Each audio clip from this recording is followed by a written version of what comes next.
Ali ibn Abi Talib is saying we can solve world hunger if people gave in the path of Allah. We would solve world hunger.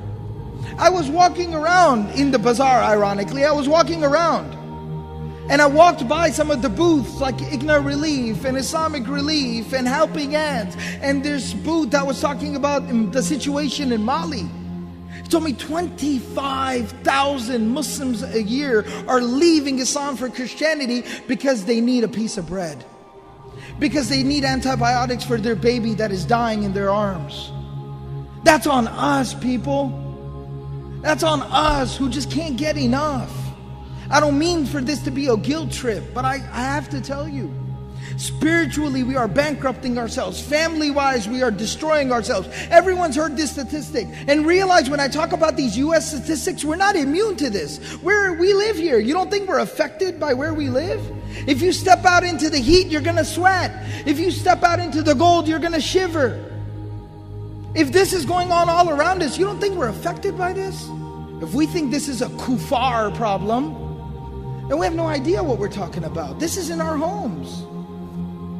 This is within our homes. We're not able to give sadaqah and charity because we're always got our backs up against the wall.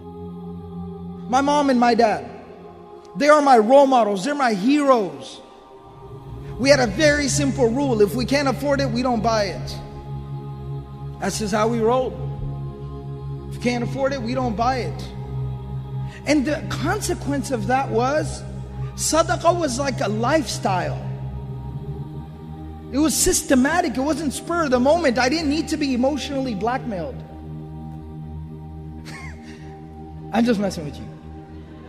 But I didn't need to be emotionally blackmailed. Like if you love your mother, you will give $5,000. It's like, oh God, Mom, are you here? No? All right, forget this.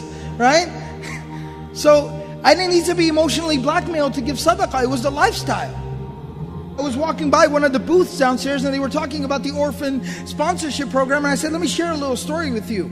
There was a simple rule in our house that when you started earning money, because you didn't live beyond your means, so there was no issue about a credit card and all that kind of nonsense and buying things you didn't need.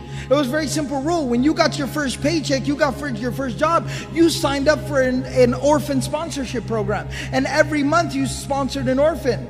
And I was telling them that alhamdulillah, now today, for 18 years I've been on an orphan sponsorship program. My younger sister, when she first started teaching, she got her first paycheck from the school, sign up orphan sponsorship program. My younger brother, who's sitting there somewhere, when he got his first paycheck, orphan sponsorship program. That's how it works. Sadaqah becomes a part of your life.